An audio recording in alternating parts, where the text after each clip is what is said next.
सारिकास किचनमध्ये तुमचं अगदी मनापासून स्वागत करते। तर मी आज बनवणार आहे मूग आणि मोड आलेली मटकी याची भजी। तर ती कशी बनवायची ते आपण बघूया। चला तर मग रेसिपीला सुरुवात करूया। इथे 1 कप मुगाची डाळ घेतली आहे, अर्धा कप मटकी रात्रभर भिजत घातलेली होती, 3 ते 4 हिरव्या मिरच्या, 7 ते 8 लसूण, थोडं आलं, कोथिंबीर,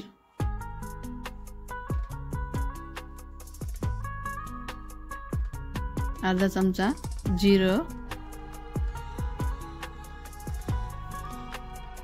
आता हे सर्व मिक्सरमध्ये बारीक करून घ्यायचं। आता इथे बारीक करून झालेलं आहे। यात मुगाची डाळ आणि मटकी जी भिजत घातली होती ती त्यात दोघं एकत्र मिक्स करून घ्यायचे,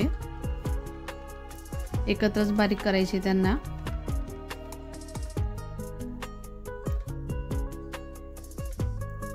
बारीक करताना त्यात पाणी अजिबात घालायचं नाही।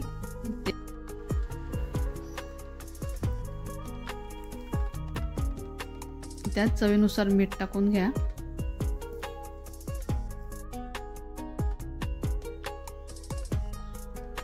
आता हे बारीक करून घेते। आता हे बारीक करून झालेलं आहे, बघू शकतात त्यात अजिबात पाणी टाकलेलं नाहीये, बिना पाण्याचं छान बारीक झालंय। जास्त बारीक पण नाही करायचं, थोडं जाडसरच ठेवायचं आहे।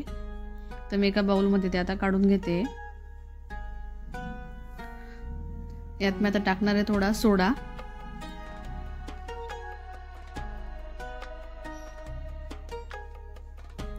आणि त्यावर थोडा लिंबूचा रस पिळून सोडा ॲक्टिवेट करून घ्यायचा। बघू शकतात किती बबल्स होत आहेत।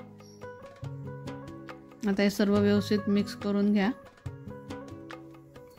त्यात थोडी कोथिंबीर घालायची, कोथिंबीर खूप छान लागते। आता हे सर्व व्यवस्थित मिक्स करून घ्यायचं।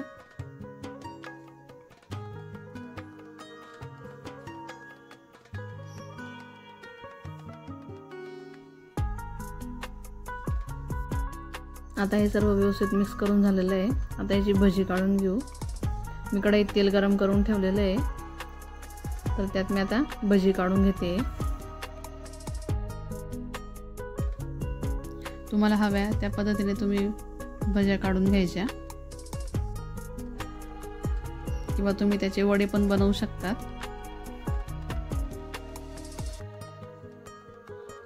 खूप छान भजी तयार होते, बाहेरून कुरकुरीत आणि आतमधून सॉफ्ट अशी भजी तयार होते। बघू शकतात किती छान फुगलेले आहेत।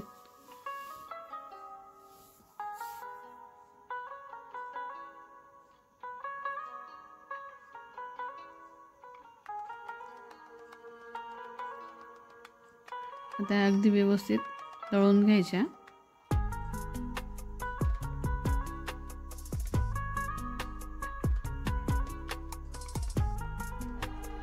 तुम्हाला मी बनवलेल्या रेसिपी कशा वाटतात ते नक्की कमेंट करून सांगत चला। बघू शकतात किती छान भज्या तयार झालेल्या आहेत। आता मी ते सर्व भज्या काढून घेतलेल्या आहेत।